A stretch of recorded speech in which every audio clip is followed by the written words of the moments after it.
Bismillahirrahmanirrahim. Assalamualaikum warahmatullahi wabarakatuh. Waalaikumsalam warahmatullahi wabarakatuh. Ya, teman-teman, sobat koperasi dan sobat UMKM semuanya, kembali lagi dengan saya Kak Wahyu di podcast UMKM Talk dan Koperasi Talk ya. Kali ini kita kedatangan tamu spesial dengan Ibu Nuri Hermawati. Leres Ibu nggih. Betul. Sugeng rawuh Ibu. Ya, Mas. Selamat pagi. Ya, ini siang ya. Sedikit cerita bahwa Bu Nuri ini adalah pejabat fungsional penata perizinan ahli pertama DPMP TSP Provinsi DIY. Nah, mungkin sedikit kita kenalan Bu Nuri. Ibu ini berarti kan dari DPMP TSP nggih? Betul, DIY. DIY ya, yang Provinsi DIY ya. Betul. Nah, itu secara mungkin bisa dikenalkan itu dinasnya itu bertugas atas apa mungkin secara umum. Oh iya. Selamat siang teman-teman, sahabat koperasi semua. Perkenalkan, nama saya Nuri Hermawati dari DPM PTSP DIY. Kantor kami lokasinya di Jalan Janti nomor 8 ya Mas, dekat ini SS, depannya SS. Itu kami bertugas di bidang pelayanan perizinan dan penanaman modal. Gitu juga kami juga ada kerjasama luar negeri. Gitu. Jadi kami di kantor kami melayani pelayanan OSS, konsultasi, juga pelayanan perizinan maupun non perizinan. Wah, gitu. Lengkap ya pokoknya semua teman-teman yang berkaitan dengan perizinan ya. Ini teman-teman nanti bisa kenalan lebih dekat dengan teman-teman dari DPMP TSP Provinsi DIY. Nah, oh ya, DPMP TSP DIY itu kan ada yang kabupaten, ada yang provinsi, betul ya Bu ya? Betul. Dan kali ini Bu Nuri ini yang bertugas di provinsi. Ya. Itu ya. Oke. Bu, hari ini tadi matur nuwun sudah rawuh di dinas dan sekedar informasi bahwa Ibu tadi memberikan pembinaan dan juga membantu kami teman-teman para pendamping. Benar Ibu nggih? Betul. Mungkin bisa diceritakan Bu. Tadi itu yang disampaikan apa aja Bu supaya teman-teman tahu itu nggih. Jadi awal-awal tahun ini kan ada terbitnya PP 28 tahun 2025 ya Mas, itu mencabut PP lama, PP nomor 5 tahun 2021.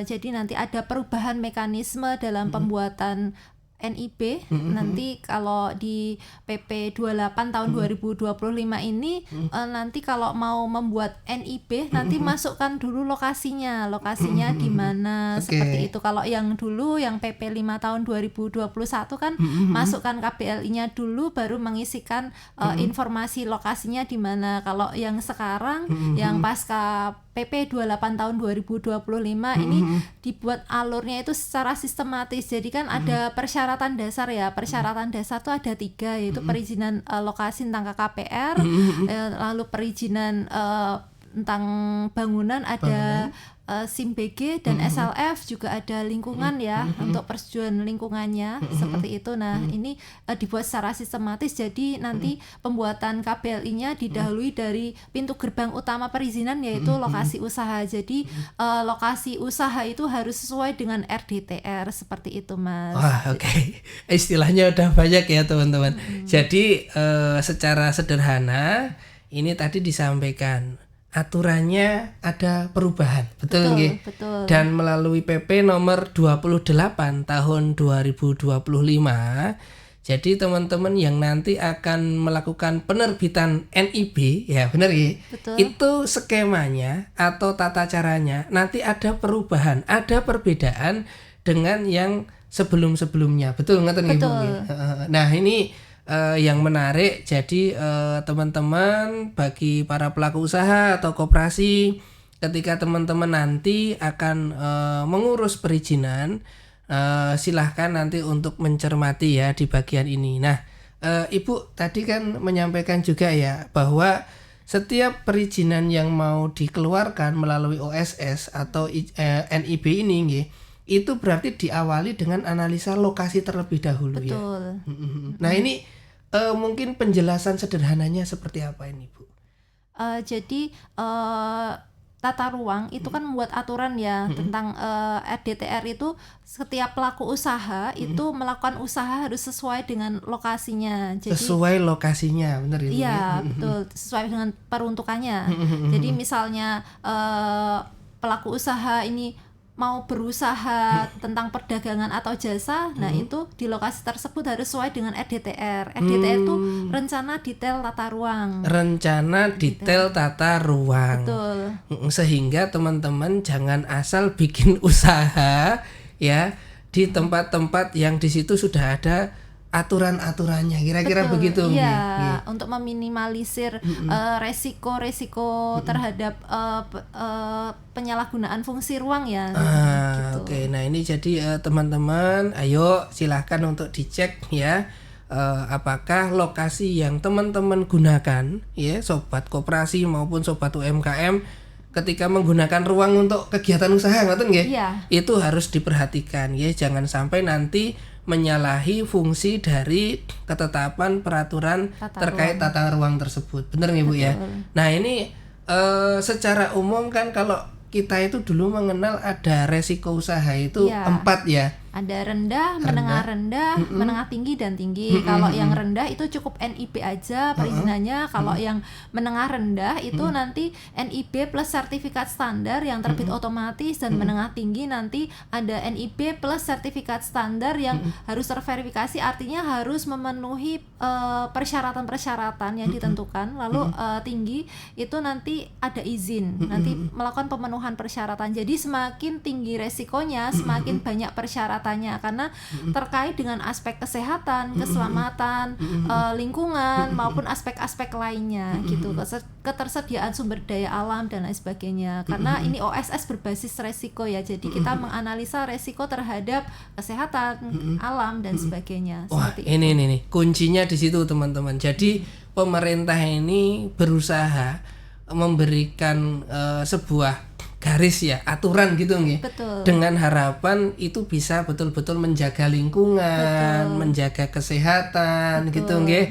Dan seterusnya tadi sudah disampaikan oleh Bu Nuri. Jadi buat teman-teman di sini ini lewat podcast ini mungkin dari Bu Nuri bisa juga menambahkan pesan apa sih yang bisa disampaikan kepada pelaku usaha, terutama yang di daerah provinsi Daerah Istimewa Yogyakarta ini dalam mengurus perizinan usaha. Kalau izin itu kan fungsinya sebagai legalitas usaha ya Bapak Ibu dan teman-teman semuanya. Jadi sebaiknya kalau Bapak Ibu berusaha sebagai masyarakat yang patuh terhadap hukum, sebaiknya mengurus legalitas usaha. Syaratnya cukup gampang, cukup KTP, email, nanti bisa datang ke DPM PTSP terdekat atau ke Dinas Koperasi ya, bisa difasilitasi dengan PLUT, nanti dibantu sama teman-teman Dinas Koperasi, nanti akan didaftarkan NIB-nya, lalu nanti menginput KBLI yang sesuai dengan usahanya. Nanti kalau resiko menengah tinggi maupun tinggi harus melakukan pemenuhan persyaratan, monggo diikuti saja.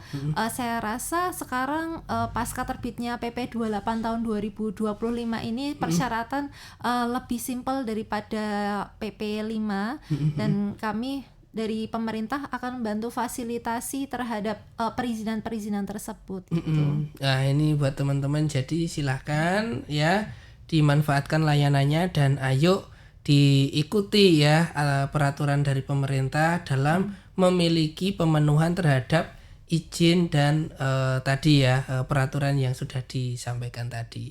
Mungkin sebelum ditutup ada tambahan dari Bu Nuri? Ya monggo, kalau mau ada konsultasi tentang perizinan, kesulitan membuat NIB maupun ada kendala dalam pemenuhan persyaratan atau informasi lainnya yang perlu dibutuhkan dalam perizinan, bisa datang ke DPM PTSP kabupaten atau provinsi terdekat seperti itu. Siap ya. Jangan lupa teman-teman, nanti kalau ada kendala teman-teman bisa datang langsung ke kantor DPM PTSP, baik yang di kabupaten, baik Kabupaten Sleman, Gunung Kidul, Kulon Progo atau Kota Yogyakarta, atau nanti juga bisa datang ke provinsi. Betul. Ya. Nanti kalau yang ringan-ringan ya di Plut Jogja ya bisa lah. Tadi udah di training soalnya ya.